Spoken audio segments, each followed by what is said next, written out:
사도행전 11장 26절입니다. 사도행전 11장 26절입니다. 여러분 회개가 간절히 갑자기 막 하게 될 때가 있잖아요. 그렇죠? 예를 들면 뭐 급한 기도 제목이 있거나 또 하나님께 어떤 자기가 생각할 땐 어려운 것을 하나님께 부탁드릴 때, 기도로 구할 때 회개를 하게 돼요. 그렇지 않아요? 저도 그런 적이 많이 있는데, 사실은 저는 이제 회개를 가장 간절히 할 때가 언제냐면 설교단에 올라오기 전입니다. 왜냐면 너무 많이 여러분 보시기에는 어떨지 모르겠지만 이렇게 오전 성경 공부할 때는 잘 모르겠는데 이제 설교를 하게 될 때는 너무 긴장이 되더라고요. 그래서 정신이 하나도 없고, 그래서 항상 간절히 회개하게 돼요. 그래서 항상 매월 5째 주가 있을 때마다 회개를 하게 됩니다. 사도행전 11장 26절에 보시면 오늘 우리는 마가복음 9장과 또 갈라디아서 4장 또 빌립보서 3장을 통해서 주로 이제 살펴볼 텐데, 일단 먼저 사도행전 11장 26절을 먼저 우리가 읽고 시작하도록 하겠습니다. 제가 읽어보면, 그를 만남에 안디옥으로 그를 데려오니라. 그들이 만 1년 동안 그 교회와 함께 모이며 많은 사람들을 가르쳤는데 제자들이 안디옥에서 처음으로 그리스도인이라 불리니라. 본문에 의하면 구원받은 모든 사람들이 그리스도인이라고 불린 게 아니라 제자들이 그리스도인이라고 불렸습니다.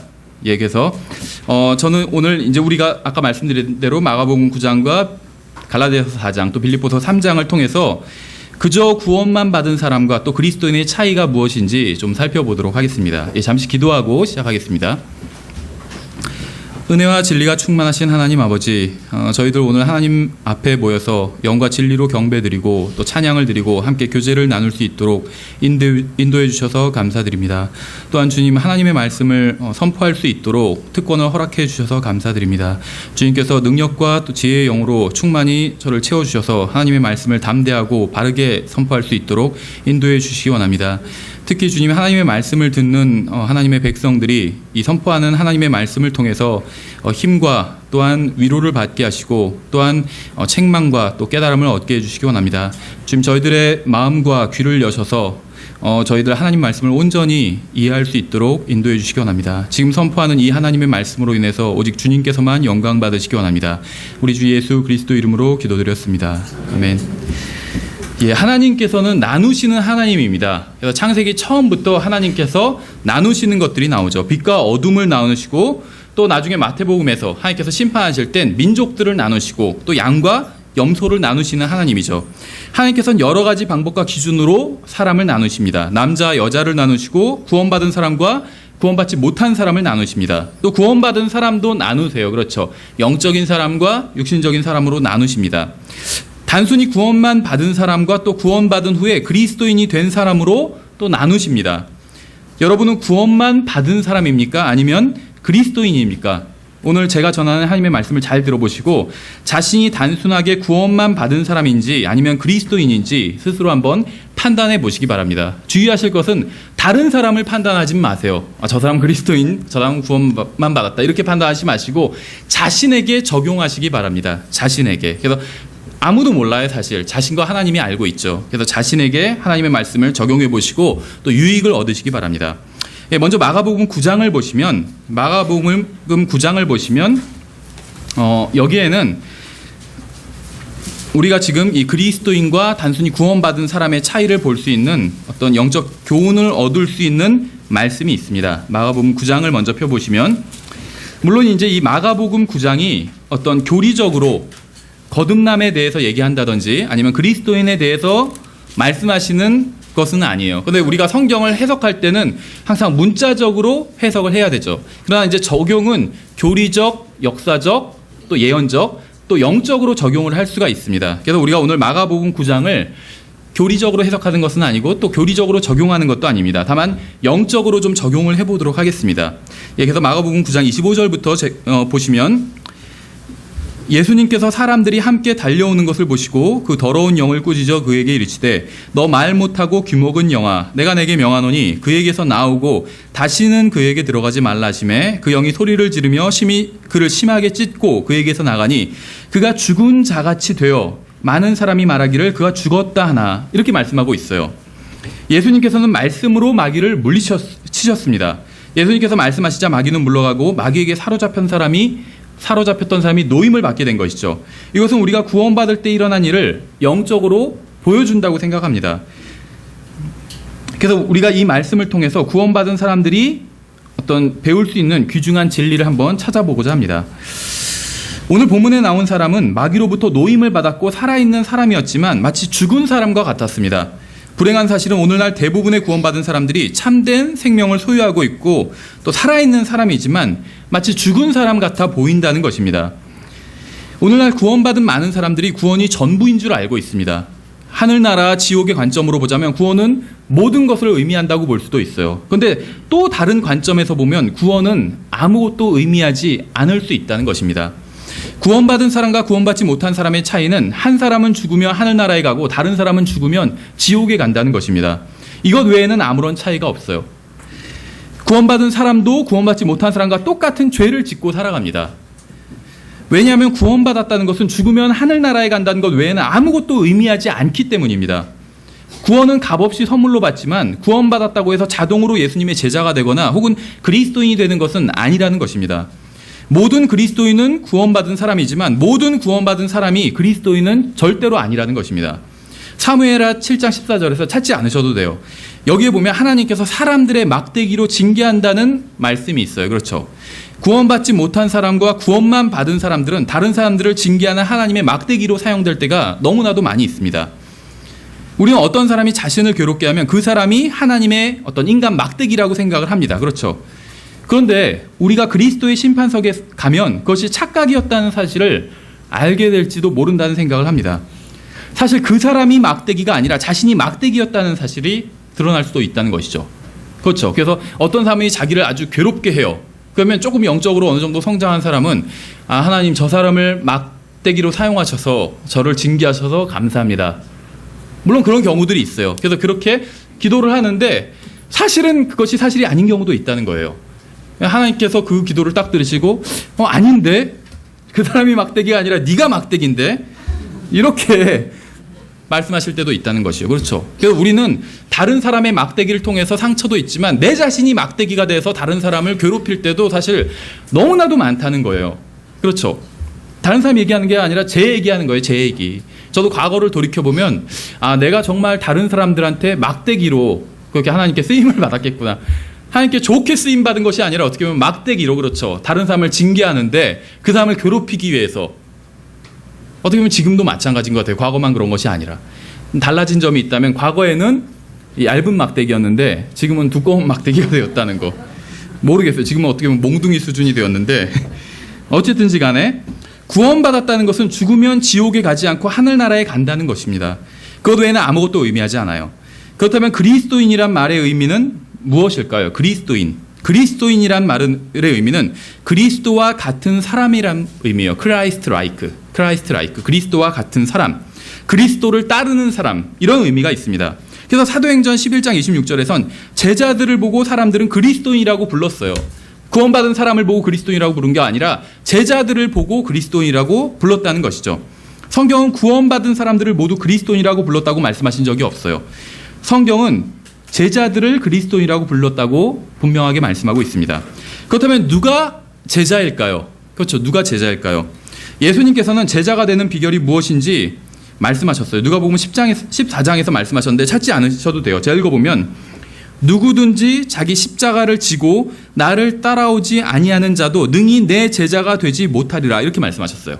그러니까 성경에 의하면 십자가를 지고 주님을 따라야 주님의 제자가 될 수 있다는 것입니다. 그러면 우리는 먼저 십자가가 무엇인지 알아야 되겠죠. 주님의 제자가 되어야 되는데, 그래야지 제자가 되어야지 그리스도인이 되는 것이죠. 제자가 되어야 되는데 십자가를 지고 따라오라고 하셨어요. 근데 십자가가 무엇인지 모르면 따라갈 수가 없겠죠. 주님의 말씀대로. 그래서 어떤 사람들은 실제 막 나무 십자가를 만들어서 지고 따라가는데 주님께서 하신 말씀은 그것이 아닙니다.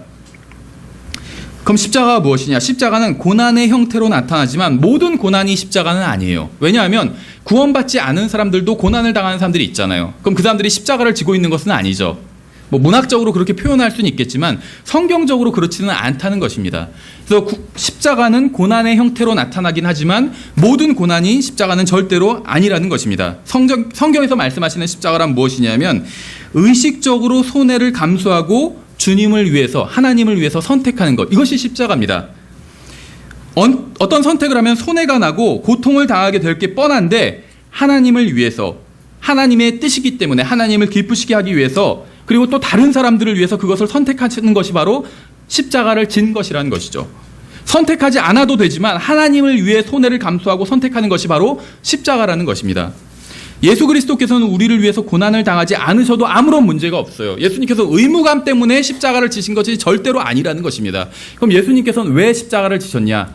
하나님 아버지를 기쁘시게 해드리기 위해서 십자가를 지신 것이요. 그리고 다른 사람들, 우리들에게 유익을 주시기 위해서 십자가를 지신 것입니다. 예수님께서는 자신이 고통당한다는 것을 아시면서도 또 손해가 난다는 것을 알면서도 하나님을 기쁘시게 하기 위해서, 우리를 섬기기 위해서 십자가를 지셨습니다. 우리도 하나님을 위해서 손해를 감수하고 고난을 선택하면 그것이 바로 십자가를 진 거라는 것이죠. 그렇죠. 그렇다면 십자가를 지고 어떻게 주님을 따라가야 될까요? 누가복음 9장에 보면 23절에 찾지 않으셔도 돼요. 여기서도 또 그분께서 그들 모두에게 이르시되 어떤 사람이 나를 따라오려거든 자기를 부인하고 날마다 자기 십자가를 지고 나를 따를지니라, 이렇게 말씀하셨습니다. 십자가를 지고 주님을 따르기 위해서는 자신을 부인해야 돼요.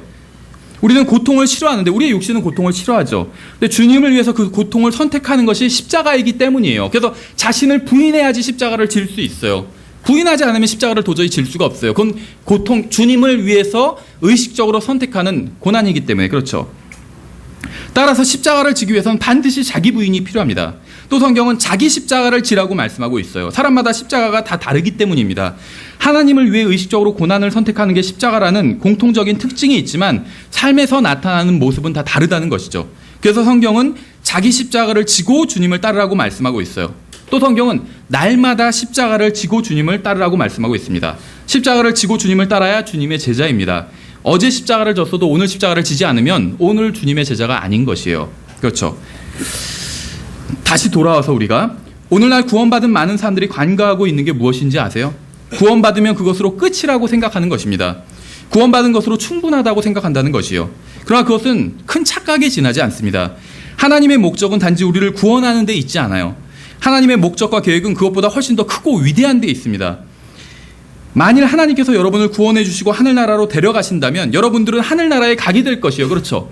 여러분이 무슨 짓을 하든 상관없이 하늘나라에 가게 될 것입니다.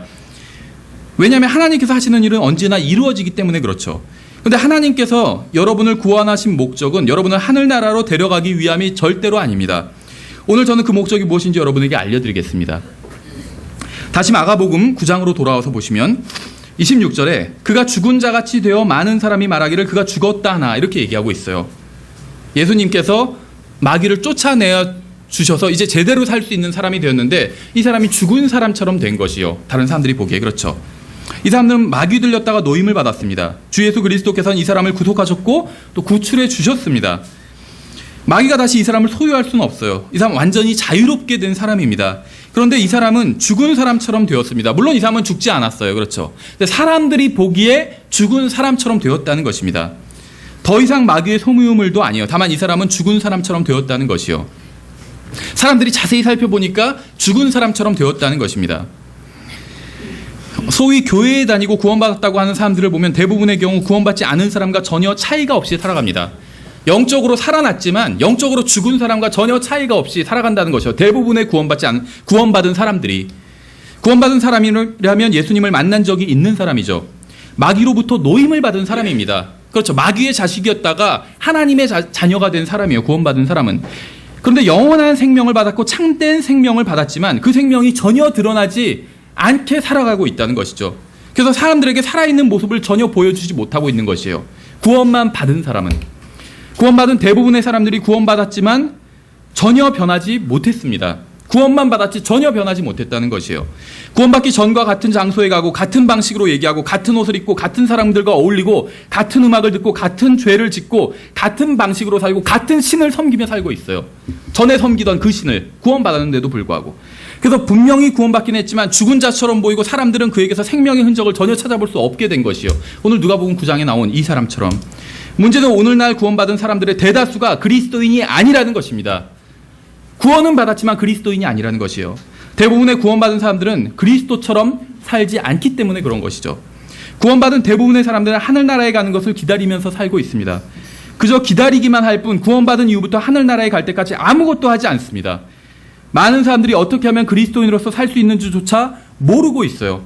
왜냐하면 교회에 와도 어떻게 그리스도인으로서 살 수 있는지 가르치지 않기 때문에, 대부분의 교회에서. 그렇죠. 조금 건전한 교회는 복음을 전합니다. 성경의 모든 구절을 복음과 관련지어서 가르칩니다. 근데 그게 다예요. 교회에서 항상 복음 설교만 하니까 복음 외에는 아는 게 없어요. 그래서 구원받은 사람이 하는 일이라고는 그저 교회에 나오고 11조만 내면 되는 것으로 생각한다는 것이죠. 여러분 주위에 있는 사람들에게 한번 물어보세요. 당신이 알고 있는 사람 중에서 예수 그리스도 같은 사람이 있습니까? 그리스도를 닮은 사람이 있습니까? 이렇게 묻는다면 그 사람들이 여러분을 떠올릴까요? 바로 당신이에요. 이렇게 얘기를 할까요? 여러분 주위에 있는 사람들이 여러분을 어떻게 평가할까요? 여러분이 예수님을 따라 사는 예수님 같은 사람이라고 평가를 할까요? 여러분은 왜 믿는 사람들이 복음을 전할 때 그것을 듣는 믿지 않는 사람들이 대부분 관심을 갖지 않고 귀를 기울이지 않는지 아세요? 우리가 복음을 전하도 사람들은 관심을 갖지 않아요. 복음을 전하는 사람과 자신들 사이에 별 차이를 느끼지 못하기 때문이에요. 예수님을 믿어 구원받고 일요일에 교회에 나온 사람들이 많이 있지만 그 사람들이 모두 그리스도인인 것은 아니기 때문입니다. 구원받았다고 해서 모두 그리스도처럼 사는 것은 아니기 때문에 그런 것이죠. 마음 9장 27절을 다시 보세요. 변화가 일어나요. 이 사람이 죽은 사람 같았는데 변화가 일어나죠. 예수님께서 그의 손을 잡아 그를 일으키신 즉 그가 일어서니라. 예수님이 손을 잡아서 일으키실 때 버티지 않았어요. 내어 맡겼어요. 예수님께. 그래서 예수님이 손을 잡아 일으키실 때 내어 맡기고 일어났습니다. 그렇죠. 예수님께서 일으켜 주셨지만 자기도 의지를 사용해서 버티지 않았죠. 내어드렸어요. 예수님께. 그랬더니 이제 일어나서 살아있는 사람처럼 된 것입니다. 오늘 본문을 보면 사람이 마귀로부터 노임을 받는 것과 일으켜 세워지는 것은 서로 별개의 일이라는 사실을 알 수 있습니다. 이와 같이 사람이 단순히 구원받은 것과 그리스도인이 되는 것은 전혀 별개의 일입니다. 구원받은 사람들은 반드시 그리스도인이 되어야만 합니다. 24절을 보면 우리는 중요한 사실을 배울 수 있어요. 자, 읽어보면 즉시 그 아이의 아버지가 부르짖고 눈물을 흘리며 이르되 주여 내가 믿나이다. 나의 믿지 아니함을 도와주소서 하더라. 참 이상한 말이죠. 믿나이다. 그런데 나의 믿음 없음을 도와달래요. 여러분이 예수 그리스도를 믿고 구원받았습니다. 그렇죠? 이것이 바로 주여 내가 믿나이다. 여기에 해당된다고 볼 수가 있어요. 영적으로 적용하면. 우리가 모두 구원받은 사람들이라면 우리는 모두 과거에 예수님을 믿은 적이 있다는 것입니다. 그런데 왜 우리는 예수 그리스도처럼 살지 못하는 것일까요? 24절 뒷부분을 보세요. 나의 믿지 아니함을 도와주셔서. 믿지 않기 때문에 예수님처럼 살지 못하는 거예요. 믿지 않기 때문에 그리스도인처럼 살지 못하는 것입니다. 믿었기 때문에 구원받았지만 또 그 다음에 믿지 않았기 때문에 그리스도인처럼 살지 못한다는 것이죠. 우리는 성경이 구원에 관해 말씀하시는 것을 믿습니다. 그렇죠. 대부분 여기 계시는 분들 다 믿어요. 우리는 구원받기를 원하기 때문에 구원에 관한 말씀은 믿었습니다. 그러나 우리는 구원받은 사람이 그리스도인처럼 사는 것은 믿고자 하지 않아요. 자기를 포기해야 되기 때문에. 우리가 하늘나라에서 사는 것에 대해서는 믿고자 하지만 우리가 이 땅에서 어떻게 그리스도인처럼 살아야 하는지에 관해서는 믿고자 하지 않습니다. 우리의 문제는 우리가 성경에서 믿고 싶은 부분만 믿는다는 것이에요. 우리가 돈이 없는 게 문제가 아니에요. 집값이 오르지 않는 게 문제가 아니에요. 우리가 성경에서 믿고 싶은 것만 골라서 믿는 것, 이것이 우리의 문제라는 것입니다. 하나님 보실 때는.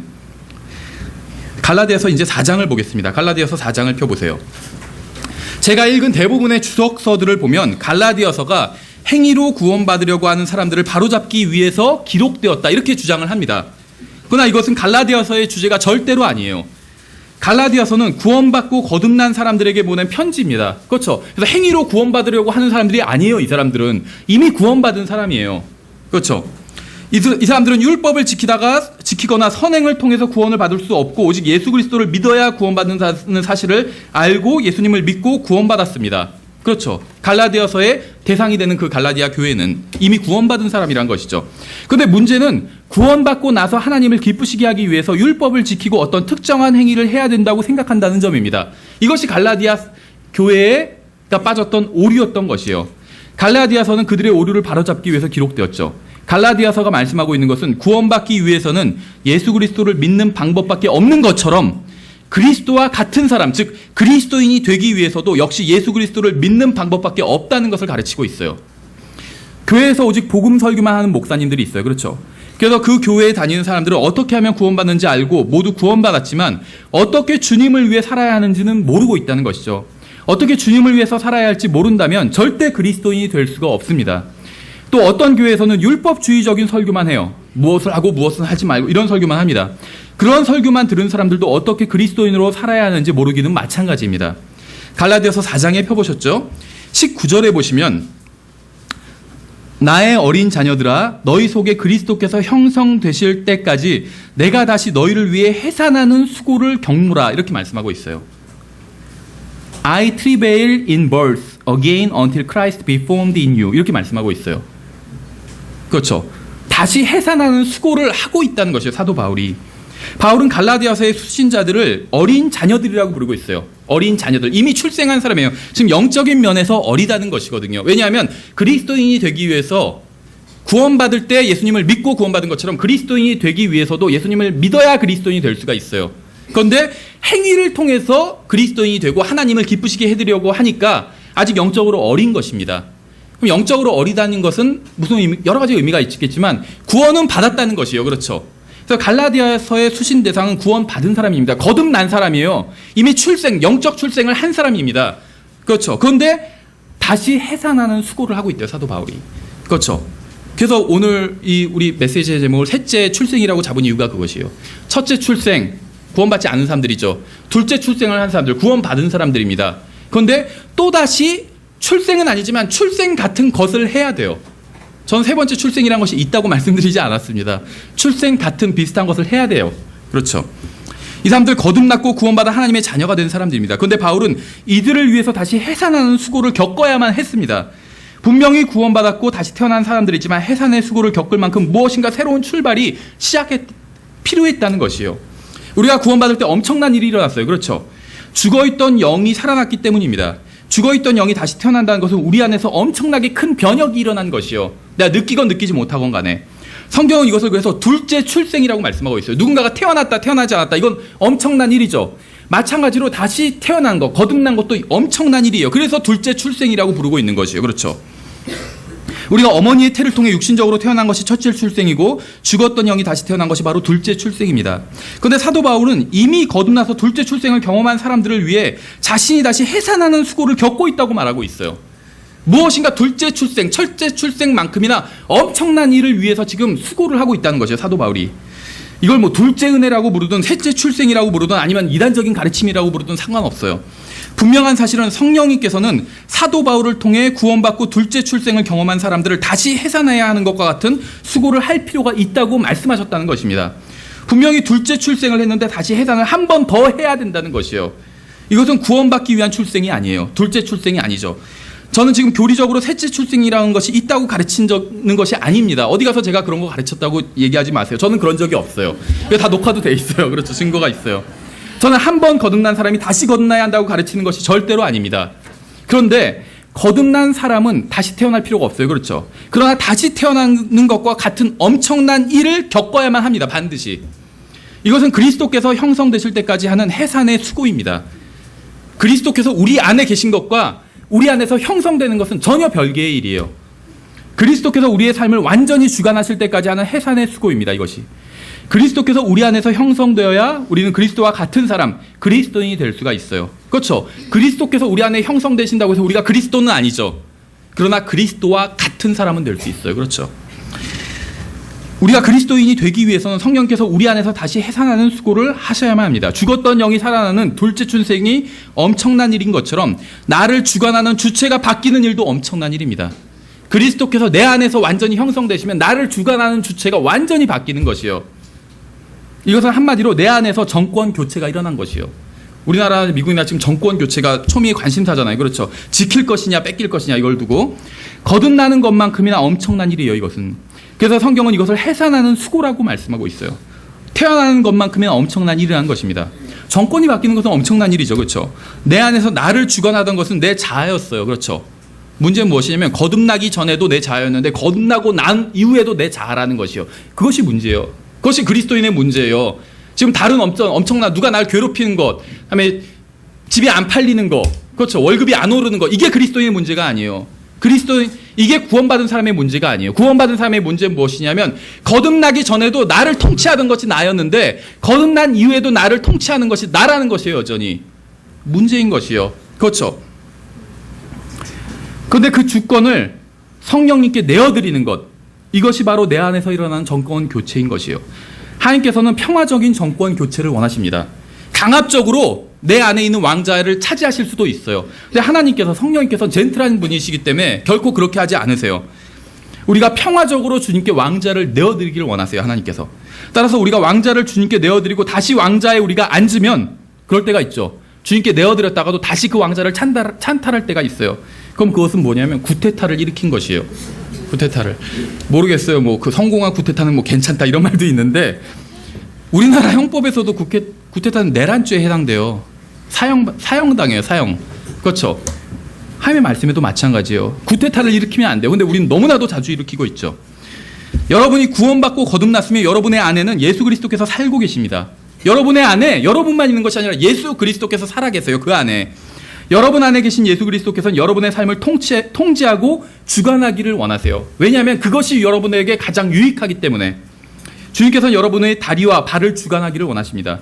주님께서는 여러분의 눈과 혀를 주관하기를 원하십니다. 주님께서는 여러분의 귀와 마음을 주관하기를 원하십니다. 주님께서는 여러분의 마음과 생각을 주관하기를 원하십니다. 우리 교회에는 몸 안에 예수님을 모시고 있는 사람들이 많이 있어요. 구원받은 사람들이 많이 있습니다. 그러나 예수님께 내어드려 주님께서 자신의 인생을 완전히 주관하게 한 사람은 많지 않아요. 우리에게 필요한 것이 무엇인지 아세요? 우리는 갈라디아서로 돌아가야 됩니다. 로마서 6장, 7장, 8장으로 돌아가야 됩니다. 빌립보서로 돌아가야 됩니다. 그래서 구원받고 하늘나라에 가는 것으로 끝이 아니라는 사실을 알아야 됩니다. 하나님의 목적은 구원받은 사람들 안에서 자신의 아들인 예수 그리스도가 드러나 밖으로 드러나게 하는 것, 이것이 하나님의 목적입니다. 빌립보서 3장을 보겠습니다. 빌립보서 3장. 하나님께서는 성령님을 통해서 사람들에게 그들이 얼마나 절망적인 사람이고 지옥에 갈 수밖에 없는 사람들인지 보여주십니다. 그렇죠? 성령님께서 하시는 일이 구원받지 않은 사람들에게 진리를 보여주시는데, 어떤 진리냐면 구원받지 않은 자신이 얼마나 비참하고 절망적인 사람인가를 보여주시는 것이요. 그래서 이거를 깨달은 사람들은 이제 어떤 것을 하게 되는데, 대부분은 자신들이 깨끗한 삶을 살려고 노력을 해요. 그래서 구원받으려고 노력을 합니다. 선을 행하려고 노력을 합니다. 그런데 선을 행하면 행할수록 구원받을 수 있는 확신을 얻기는 더 힘들어집니다. 그래서 더 열심을 내서 선을 행하지만 그럴수록 자신이 구원받을 수 있다는 확신은 더욱 멀어지기만 합니다. 그래서 결국 자신의 힘으로는 구원받지 못한다는 결론을 내리고 주님 앞에 나와서 구원해달라고 요청하게 됩니다. 성령님께서 하시는 일이에요, 이것이. 그렇죠. 그러면 주님께서는 그 사람을 구원해 주십니다. 구원받은 사람들은 자신이 구원받았다는 사실을 한동안 즐깁니다. 어떤 사람들은 이 기간이 일주일가량 되기도 하고, 아니면 한 달이 되는 사람도 있고 1년이 되는 사람들도 있어요. 그런데 성령님께서는 다시 그 구원받은 사람 안에서 또다시 역사를 시작하신다는 것이요. 설교를 들을 때나 성경을 읽을 때 마음속에서 다시 갈등이 일어나게 됩니다. 그러면서 자신은 하나님을 위해 살지 못했다는 자각이 일어나게 돼요. 그래서 교회에 더 열심히 다니고 성경도 더 열심히 읽습니다. 그래서 더 열심을 내고 신앙생활을 해요. 또 더 열심히 주님을 위해서 무엇을 해보려고 합니다. 그런데 그러면 그럴수록 하나님 앞에서 더 자신이 비참해짐을 느끼게 된다는 것이요. 그렇죠. 그래서 사도 바울도 로마서에서 나는 비참한 사람이라 이렇게 고백했잖아요. 구원받았는데도 불구하고. 그렇죠. 자신의 힘을 통해서 하나님을 섬기려고 하는데 뭔가 제대로 안 되는 것이에요. 이렇게 마음속으로는 갈등을 하고 있는데 교회에 오니 목사님은 더 열심히 교회에 나와야 한다거나 아니면 헌금을 더 많이 내야 한다거나 이런 설교만 해요. 우리 교회 얘기가 아니에요. 그런데 그런 얘기는 아무런 도움도 되지 못해요. 그렇죠. 지금 어떤 일이 벌어지고 있는지 아세요? 하나님의 거룩하신 영께서 여러분에게 둘째 출생을 주실 때 일어난 것과 비슷한 일이 일어나고 있는 것이에요. 성령님께서는 다시 여러분을 특별한 축복 가운데로 인도하시기 위해서 준비하고 계신 것이에요. 마음밭을 갈고 계신 것이란 것이죠. 주님께서 원하시는 것이 무엇인지 아세요? 여러분이 주님 앞으로 나와서 이렇게 고백하는 것입니다. 주님, 제가 스스로 구원할 수 없기 때문에 주님께서 저를 구원해 주셨습니다. 그리고 이제 저의 힘으로는 그리스도인처럼 살아갈 수 없음을 고백합니다. 오직 주님의 능력만으로 저를 구원해 주신 것처럼 이제 저를 주관하시고 그리스도인처럼 살게 도와주십시오. 이런 고백을 하기를 원하신다는 것이죠. 구원받은 많은 사람들이 어려운 가운데서 살아갑니다. 어려움 가운데서. 자신들의 인생에 왜 이리 어려움이 많은지 의아하게 여겨요. 내가 구원을 받았는데 왜 이렇게 어려운 일이 많이 생기는 것이지? 자신들이 어떤 죄를 지어서 하나님께서 화가 나셨다고 생각을 해요. 그래서 막 회개도 합니다. 물론 그런 경우도 많이 있어요. 그런데 전능하신 하나님께서 특별한 목적을 가지고 여러분에게 어려움을 주실 때가 있다는 것이요. 죄를 짓지 않았는데도 불구하고 특별한 목적을 가지고 인생에 어려움을 주실 때가 있다는 것입니다. 여러분을 다시 일으켜 세워주시기 위해서 쓰러지도록 놔두실 때가 있다는 것입니다. 여러분을 구원하시기 위해서 절망을 주셨던 것처럼 여러분이 그리스도인이 되게 하시기 위해서 다시 절망을 주고 계시다는 것이에요. 여러분이 힘들고 어렵고 이상한 일들을 당하는 것은 여러분이 구원받지 못했기 때문이 아니라 여러분이 그리스도인이 아니기 때문인 경우가 너무나도 많이 있습니다. 하나님께서 여러분 안에서 그리스도를 형성하시기 위해서 작업을 하고 계신 것이에요. 하나님의 목적은 단순히 여러분을 하늘나라로 데려가는 것이 아니라 여러분이 하늘나라로 가기 전에 여러분 안에서 그리스도를 형성하는 것입니다. 빌립보서 3장을 보시면 7절부터 제가 읽어보면 그러나 무엇이든지 내게 이득이던 것들을 곧 그것들을 내가 그리스도를 위하여 손실로 여겼으며 십자가를 진 것이죠. 그렇죠. 의식적으로 주님을 위해서 하나님을 위해서 고난을 선택한 것 내가 손해가 나요. 그래도 하나님을 위해서 그것을 선택했어요. 그것이 십자가를 진 것이라고 말씀드렸죠. 사도 바울은 지금 십자가를 진 사람의 고백을 하고 있는 것이요. 내가 그리스도를 위하여 손실로 여겼으며 참으로 확실히 모든 것을 손실로 여김은 그리스도 예수 내 주를 아는 지식이 뛰어나기 때문이라. 내가 그분을 위하여 모든 것의 손실을 입고 그것들을 단지 배설물로 여김은 내가 그리스도를 얻고 율법에서 난 내 자신의 의가 아니라 그리스도의 믿음을 통한 의 곧 믿음으로 말미암아 하나님에게서 난 의를 소유한 채 그분 안에서 발견되려 함이라. 이것은 내가 그분의 죽으심과 일치하게 되어 그분과 그분의 부활의 권능과 그분의 고난에 참여하는 것을 알고자 하며. 메시지를 준비하는데 한마디 한마디를 생각해 보니까 너무 어렵더라고요. 너무 어려워요. 그래서 막 주석서를 찾아봤는데 제가 궁금하던 부분을 답변해 주신 주석서는 없어요. 그래서 제가 이해한 대로 최대한 여러분에게 설명을 드릴 테니까 잘 이해하시고 이해가 안 되면 하나님께 기도하세요. 알려달라고. 8절에 보면 바울은 모든 것을 손실로 여김은 그리스도 예수 내 주를 아는 지식이 뛰어나기 때문이라 이렇게 고백하고 있습니다. 그런데 여기서 이제 이 오브라는 것이 the knowledge of Christ Jesus 이렇게 말씀하고 있는데 이 오브라는 것이 목적격으로 번역할 수도 있고 소유격으로 번역할 수도 있어요. 근데 우리 이제 흥정의 성경에선 목적격으로 번역했어요. 그렇죠. 그리스도 예수를 아는 지식 이렇게 번역했죠. 목적격으로. 이것이 잘못된 번역은 아닙니다. 근데 이제 제가 성경을 봤을 땐 소유격으로 번역하는 것이 맞아요. 왜냐하면 아래 그리스도의 믿음이 나오죠. The faith of Christ가 나와요. 그래서 그리스도의 믿음과 같이 대조를 이루고 있는 것이 이제 같이 병행돼서 나가는 것이 이 그리스도의 지식입니다. 그리스도의 지식. 그리스도에 관한 지식이 아니라 그리스도의 지식. 예. 대부분의 평범한 구원받은 사람들이 구하고 있는 게 무엇인지 아세요? 바로 예수 그리스도에 관한 지식이에요. 매주 교회에 나가서 설교와 성경 공부를 통해서 예수 그리스도에 관한 지식을 늘립니다. 예수 그리스도에 관한 사실들을 배워요. 설교를 듣고 책을 읽고 세미나에 다니면서 예수 그리스도에 관한 지식을 늘립니다. 그런데 사도 바울이 고백한 게 무엇이냐면 사도 바울은 단순히 그리스도에 관한 지식이 아니라 그리스도 예수의 지식을 갖기를 원했어요. 예수님에 관한 지식이 아니라 예수님의 지식을 갖기를 원했어요. 예수님에 관한 지식과 예수님의 지식은 완전히 다른 것입니다. 사도 바울은 그리스도 예수에 관한 지식이 아니라 그리스도 예수께서 가지고 계신 그 지식을 얻기 원한 것이에요. 그래서 주님의 생각과 자신의 생각이 같아지기를 원한 것입니다. 주님의 마음과 자신의 마음이 같아지기를 원한 것이요. 주님의 행하시는 것과 자신이 행하는 것이 같아지기를 원한 것입니다. 주님의 동기와 자신의 동기가 같아지기를 원한 것이요. 단순히 주님께서 하신 일을 알고자 하는 것이 아니라 주님께서 어떻게 그 일을 하셨는지 어떤 동기로 하셨는지 알고자 하는 것이죠. 주님께서 가셨던 곳이 어디인지 알고자 하는 것이 아니라 주님께서 걸으셨던 것처럼 걷고자 하는 것입니다. 그것을 알고자 하는 것이죠. 주님께서 하신 말씀이 무엇인지 알고자 하는 것이 아니라 주님께서 말씀하시는 것처럼 말하고자 하는 것이죠. 그것이 예수 그리스도에 관한 지식과 예수 그리스도의 지식 이 두 개의 차이입니다. 이 둘의 차이를 아시겠어요? 구원받은 사람들은 예수 그리스도에 관한 지식을 얻기를 원합니다. 그리고 지식을 얻으면 그것으로 만족을 해요. 아, 오늘 성경을 많이 배웠다. 오늘 새로운 내용도 많이 배웠다. 이렇게 이걸 알고 이것으로 만족을 합니다. 그런데 그리스도인이 되기 위해서는 예수 그리스도의 지식을 가지고 있어야 돼요.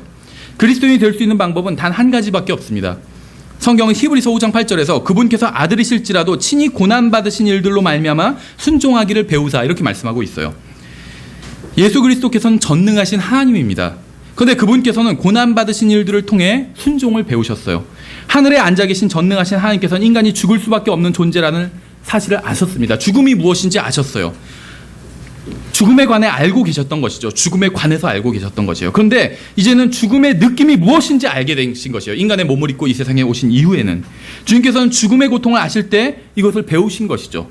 주님께서는 친구에게 배반당하는 것이 무엇인지 아우셨습니다. 거짓말당하고 마음이 깨지고 굶주리고 목마르고 육체의 고난을 당하는 것이 무엇인지 아셨다는 것이요. 예수님께서 울기까지 하셨잖아요. 그렇죠? 사도 바울은 빌립보서 3장을 통해서 우리의 문제가 무엇인지 지적하고 있습니다. 우리는 지식과 물질을 원해요. 지식과 물질. 그렇죠? 물질, 하나님께 계속 물질을 달라고 기도하잖아요. 주로. 그렇죠? 근데 조금 더 고상한 사람은 지식을 추구해요. 그렇죠? 예수님을 더 알기를 원하는, 그렇죠? 예수님에 관해서 더 알기를 원하고 세대적 진리를 알기를 원하고, 이것이 잘못된 것은 아니에요. 근데 거기서 끝나면 문제라는 것입니다. 그런데 하나님의 말씀을 알기 원한다고 하다가도 고난을 당하게 되면 다 포기해버리고 말아요. 도망가 버린다는 것이죠. 죽어서 하늘나라에 가기는 원하지만 어떤 것도 포기하고자 하지는 않습니다. 그렇죠? 죽어서 하늘나라에 가는 건 좋아요. 근데 내가 가진 것들, 내 인생을 포기하고 싶지는 않아요. 그렇죠? 구원받기는 원하지만 그리스도인이 되기는 원하지 않는 것이에요. 그래서 우리는 구원받기는 했지만 그리스도인은 아닌 것입니다. 우리는 고난 없이 영광만을 원해요. 우리는 죽음 없는 부활을 원합니다. 우리는 상급을 원하지만 십자가를 지기는 싫어해요. 그래서 그리스도인이 아닌 것이에요. 바울이 고백한 것을 다시 한번 생각해 보세요. 바울은 자신에게 이득이던 것들을 그리스도를 위해서 손실로 여긴다고 말했습니다. 그것이 손해가 아니에요. 이득이기 때문에 이득이었던 것이라고 얘기하겠잖아요. 그렇죠? 이득이에요. 그런데 우리가 그리스도를 위해서 사는 그 삶과 비교하면 그것은 마치 손해와 같다는 것이요. 그래서 손실로 여긴 것이요. 자신에게 이득인 것들을 그리스도를 위해서 포기했다는 것이요. 이득과 그리스도 중 하나를 택해야 될 때 지체 없이 그리스도를 택했다는 것입니다. 그리스도를 택하면 고난과 죽음까지도 각오해야 했지만 지체 없이 그리스도를 선택했다는 것이요. 우리는 행위로 구원받을 수 없음을 깨닫고 예수 그리스도 앞에 나와서 믿음으로 구원받았어요. 그렇죠? 우리가 구원받고 나서 하나님께서는 우리 마음속에서 일하기 시작하셨습니다. 그래서 구원받은 사람에게는 죽으면 하늘나라에 간 것 이상이 있음을 우리에게 알려주고 계세요. 그것은 바로 그리스도께서 우리 안에서 형성되시는 것입니다.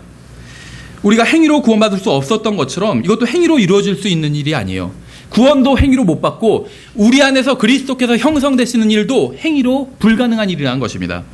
율법주의를 통해서는 그리스도께서 우리 안에서 형성되시는 게 불가능합니다. 그런데도 사람들은 율법이나 선행이나 규율 같은 것을 통해서 그리스도인이 되려고 노력을 합니다.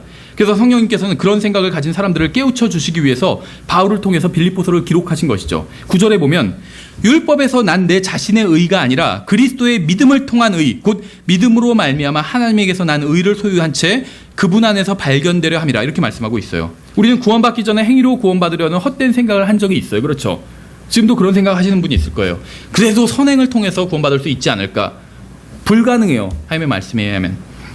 그러나 복음을 알고 나서 그런 생각을 버리고 예수 그리스도를 믿고 구원받았죠. 그런데 구원받고 나서 다시 헛된 생각에 빠져버린다는 것이 문제입니다. 만일 우리의 힘으로 구원받을 수 없었다면 우리의 힘으로 그리스도인이 될 수도 없다는 것이에요. 우리는 다시 예수 그리스도를 믿어야 돼요. 구원받을 때 예수 그리스도를 믿었던 그 마음을 다시 가지고 예수 그리스도를 믿고 내 삶을 내어드려야 된다는 것입니다. 생각해보세요. 영생을 위해서 예수 그리스도를 믿었어요. 영생. 근데 내 인생 80년을 위해서 못 믿겠다는 거예요. 말이 되지 않는 거예요. 그런 거죠. 제가 여러분에게 한 가지 질문을 드릴게요. 여러분 안에 계신 예수 그리스도께서는 교회에 가기를 원하실까요? 여러분 안에 계신 예수 그리스도께서는 복음을 선포하기를 원하실까요? 여러분 안에 계신 예수 그리스도께서는 하늘에 계신 아버지를 섬기기를 원하실까요? 그렇다면 여러분은 왜 그러한 것들을 하지 않는 것일까요? 그 이유는 여러분이 하나님께서 여러분을 주관하시지 못하게 하기 때문입니다. 여러분 안에 계신 예수 그리스도께서 여러분의 주님이라는 사실을 인정하지 않기 때문이에요. 그래서 컨디션이 좋지 않을 때나 기분이 내키지 않을 때는 교회에 나오지 않는 거예요. 교회에 갈 것인가 말 것인가를 예수님이 아닌 여러분이 결정하기 때문에 그런 것이에요. 복음을 전할 것인가 말 것인가를 예수님이 아닌 여러분이 결정하기 때문입니다. 무엇인가를 할지 말지를 예수님이 아닌 여러분의 육신이 결정하기 때문에 하나님을 섬기지 않는 것이요. 여러분은 구원받긴 했지만 그리스도인이 아니기 때문에 그런 것이에요. 그렇다면 어떻게 해야지 그리스도인이 될 수 있을까요? 여러분이 구원받을 때와 동일하게 하면 됩니다. 여러분이 스스로를 구원할 수 없음을 깨닫고 주님 앞에 나와서 주님을 신뢰했듯이 스스로 바르게 살 수 없음을 깨닫고 다시 주님 앞에 나와서 주님을 신뢰하면 돼요. 여러분 안에 계신 예수 그리스도께서는 온전히 바른 삶을 살고 하나님을 기쁘시게 하는 삶을 사시는데 전혀 어려움이 없는 분입니다. 여러분 안에 계신 그리스도께서는 그리스도인의 삶을 사는데 전혀 어려움이 없으신 분이에요. 여러분이 구원받을 때 예수님을 믿고 모든 구원의 문제를 그분께 맡긴 것처럼 다시 그분께 여러분의 인생을 맡기면 된다는 것입니다. 그럼 그분께서 그리스도인의 삶을 살아주실 수가 있는 것이요. 11절에 보면 이상한 말이 나와요. 이상한 말. 어찌하든지 내가 죽은 자들의 부활에 도달하려 함이라 이렇게 말씀하고 있어요. 이게 무슨 말일까요? 죽은 자들의 부활에 도달하려 한대요. 이게 무슨 말인지 아시겠어요? 어렵더라고요, 저한테는. 그런데 10절에서 그분의 죽으심과 일치하게 되어 이런 말이 나오죠. 뭔지 모르지만 무슨 관련이 있는 건 사실이에요. 바울은 아직 자신이 죽은 자들의 부활에 도달하지 못했다고 말하고 있어요. 그렇죠? 죽은 자들의 부활이 언제 일어나죠? 큰 왕자 심판석 앞에서 일어나죠. 구원받지 못한 채로 죽은 사람들의 부활이 그때 일어나요. 그런데 구원받고 난 사람, 사도 바울은 구원받은 사람이죠. 근데 아직 죽은 자의 부활에 이르진 않았어요. 그럼 구원받고 죽은 사람들은 언제 부활하게 되죠? 휴거 때 부활하게 돼요. 그렇죠? 예수 그리스도 안에서 잠든 자들, 죽은 사람들은 휴거 때 부활하게 됩니다. 그리고 우리와 함께 변화를 받고, 몸이 변화를 받고 공중으로 들려 올림받게 돼요. 이것이 휴거죠. 데살로니가전서에서 말씀하고 있는. 이게 바로 죽은 자의 부활이에요. 근데 사도 바울은 아직 거기에 도달하지 못했대요. 근데 우리가 도달하지 못하는 건 당연하죠. 휴거가 일어나지 않았잖아요. 내가 휴거를 일어나게 할 수가 없죠. 도달하게 할 수가 없어요. 그런데 사도 바울은 도달하려 함이라고 말하고 있어요. 이게 이상하다는 거예요, 저는. 그렇죠? 죽은 자의 부활 이전과 이후는 완전히 다른 삶입니다. 생각해 보세요. 휴거 일어나기 전의 삶과 휴거가 일어나고 이후의 삶과 우리의 삶이 완전히 달라지는 건 달라질 수밖에 없지 않아요? 그렇죠? 부활 이전의 삶과 부활 이후의 삶은 완전히 다른 삶이에요. 우리는 나중에 죽었다가 부활한 이후라야 부활 이후의 삶을 살 수가 있어요. 그렇죠? 그때 몸이 변하니까. 근데 하나님께서는 우리가 부활하기 전에 미리 부활 이후의 삶을 살기를 원하세요. 부활하기 전에. 그래서 사도 바울이 그것에 도달하려 함이라 이런 얘기를 하고 있는 것이요. 우리가 하늘나라에 가서 하나님과 얼굴을 바라보며 영원히 하나님과 살기 전에 이 세상에서 주님처럼 살기를 원하시는 것이요. 하늘나라에 가면 하나님과 얼굴을 맞대고 살게 되겠죠. 근데 이 세상에서, 그건 부활한 이후예요. 근데 하나님께서 원하시는 것은 이 세상에서 우리가 하나님과 얼굴을 맞대고 사는 것처럼 그렇게 살기를 원하시는 것이요. 우리의 몸은 휴거가 일어날 때 변화할 것입니다. 그러나 몸 안에 있는 우리는 휴거가 일어나기 전에 먼저 주님처럼 변할 수 있어요. 주님께 나를 내어드리면 변할 수 있어요. 하나님께서 무엇을 원하는지 아세요? 만일 오늘 밤 휴거가 일어난다면 우리의 몸 이외에는 바뀌는 것이 없기를 원하십니다. 우리가 주님께 내어드려서 그리스도께서 완전히 우리 안에서 형성되셨어요. 그러면 오늘 밤 휴거가 일어나도 우리의 몸 위에는 바뀔 것이 없어요. 그렇죠? 우리가 이 세상에서 그리스도께 완전히 내어드리는 삶을 살면 우리는 휴거 때 몸밖에 변할 것이 없게 될 것입니다. 12절을 보세요. 나는 내가 이미 도달한 것처럼 말하지 아니하며 이미 완전한 것처럼 말하지도 아니하고 다만 그리스도 예수님께서 나를 붙잡아 이루시고자 하신 그것을 붙잡으려고 뒤따라가노라. 이 말씀을 이제 이해할 수가 있겠죠. 예수님께서 나를 붙잡아서 이루시고자 하시는 것이 무엇일까요? 하늘나라에 데려가시는 것일까요? 아니에요.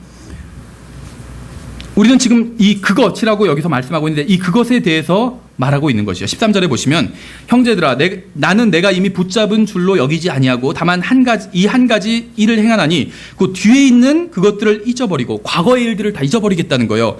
앞에 있는 그것들에 도달하려고 나아가. 앞에 있는 것이 무엇일까요? 뒤에 있는 것들은 과거의 일들이에요. 근데 앞에 있는 것들에 도달하려고 지금 나아가고 있대요. 믿음의 전진을 하고 있는 것이죠. 근데 앞에 있는 것이 무엇일까요?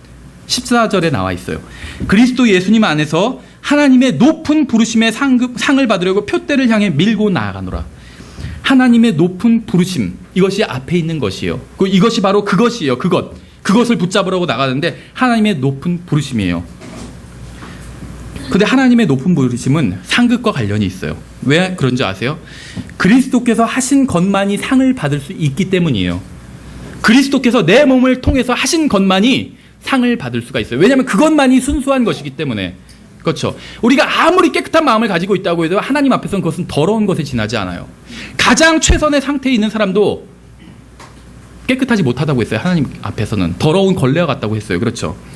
그리스도께서 나를 통해서 하신 것만이 하나님께 인정을 받을 수 있고 상을 받을 수 있다는 것입니다. 그래서 계시록에서 괜히 자기가 하나님께 왕관을 받았는데 상으로 그것을 다시 예수님께 던지잖아요. 괜히 던지는 게 아니에요. 상을 받고 보니까 이것이 내가 한 것이 아니라 그리스도께서 나를 통해서 하신 거구나. 그리스도께서 하신 거구나. 그걸 깨달은 거예요. 그래서 돌려드리는 것이에요. 그렇죠. 어쨌든 간에. 근데 여기서는 하나님의 높은 부르심, 이것을 목표로 해서 나아간다고 말씀하고 있어요. 어떤 사람들은 자기가 목사가 되도록 하나님께 부르심을 받았다고 얘기하는 사람들이 있습니다. 그런데 그런 말은 성경에 없어요. 목사가 되기 위해서 부르심을 받았다. 그래서 신학교에 간다. 이런 말은 성경에 없다는 것입니다. 선교사가 되도록 부르심을 받았다고 하는 사람도 있지만 그런 말도 성경에는 없어요. 그렇죠. 하나님의 부르심은 그런 게 아니에요. 그보다 훨씬 더 뛰어나고 훨씬 더 고귀하고 훨씬 더 위대한 것입니다. 성경에는 구원받은 모든 사람들을 부르시는 가장 고귀한 부르심이 나와요. 잘 아시는 구절이죠. 로마서 8장 28절입니다. 우리가 알거니와 하나님을 사랑하는 자들 곧 그분의 목적에 따라 부르심을 받은 자들에게는 모든 것이 합력하여 선을 이루느니라 이렇게 말씀하고 있습니다. 하나님께서 누군가를 부르실 때 특별한 목적을 가지고 계시다는 것이죠. 29절에 보면 그분께서는 자신이 미리 아신 자들을 또한 예정하사 자신의 아들의 형상과 같은 모습이 되게 하셨나니 이게 부르심인 것이죠. 이것은 그분이 많은 형제들 가운데서 처음 난 자가 되게 하려 하심이니라 이렇게 말씀하고 있어요. 성경에 의하면 누구도 구원받기 전에 예정된 사람은 없습니다. 누군가가 하늘나라로 가기로 예정되었다든지 혹은 지옥에 가기로 예정되었다든지 하는 이런 칼빈주의는 성경이 말씀하시는 게 아니라는 것이요. 성경에는 예정에 대한 말씀이 4번에 걸쳐 나오는데 모두 이미 구원받은 사람들이 예수 그리스도처럼 변화되는 것과 관련지어서 말씀하고 있다는 것이죠. 구원받으면 모두 예정 안으로 들어오게 됩니다. 그런데 여기서 말하는 예정은 하늘나라로 가는 것과는 관련이 없어요. 하늘나라에서 영원히 사는 것과도 관련이 없습니다. 천년왕국이나 새 예루살렘과도 관련이 없어요. 이것은 구원받은 사람이 구원받는 사람의 어떤 예정과 관련이 없어요. 구원받은 사람과 관련이 있는 예정은 하나님의 아들이신 예수 그리스도의 형상과 같은 모습이 되는 것입니다. 여러분이 구원받았다면 여러분은 가장 고귀한 부르심을 받았습니다. 사도 바울은 그 부르심을 바라보고 있었어요. 바울은 죽어서 하늘나라에 가는 것을 목표로 삼지 않았습니다. 구원받은 사람은 어떤 일이 일어나도 죽으면 하늘나라에 가게 될 것이에요.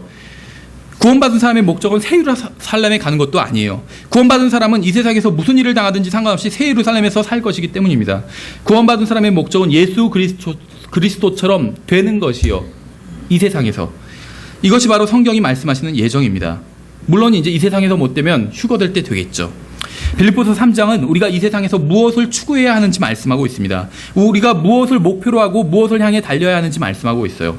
우리는 부활하신 예수님께서 우리의 마음과 말과 행위를 완전히 지배하시도록 해야 됩니다. 그리스도께서 우리를 주관하시면 우리는 온전히 그리스도인의 삶을 살 수가 있어요. 부활하신 예수님께서 죄를 지으실까요? 결코 그렇지 않으시죠.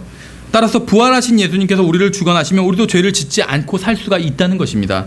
예수님께서 하나님 아버지를 기쁘시게 하는 것이 예수님께 어려운 일일까요? 전혀 그렇지 않죠. 예수님께서 우리를 주관하시면 우리도 하나님 아버지를 기쁘시게 하는 삶을 살 수 있다는 것입니다. 우리에게 필요한 게 무엇인지 아세요?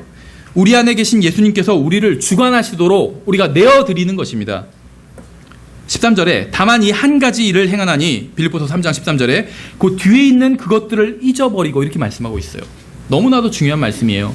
오늘날 많은 그리스도인, 많은 구원받은 사람들이 뒤에 있는 것들에 연연해서 과거에 지나간 일에 연연해서 거기만 신경을 쓰면서 살아가고 있어요. 그러면 앞에 있는 것을 잡을 수가 없어요. 도달할 수가 없다는 거예요. 하나님께서는 우리가 예수 그리스도처럼 되기를 원하십니다. 예수님께서는 형제들의 첫 열매가 되셨어요. 예수님께서는 고난을 통해서 온전히 배우셨습니다. 여러분은 오직 한 가지 일에만 집중해야 돼요. 나에게 상처를 준 사람들과 일들은 모두 잊어버리십시오.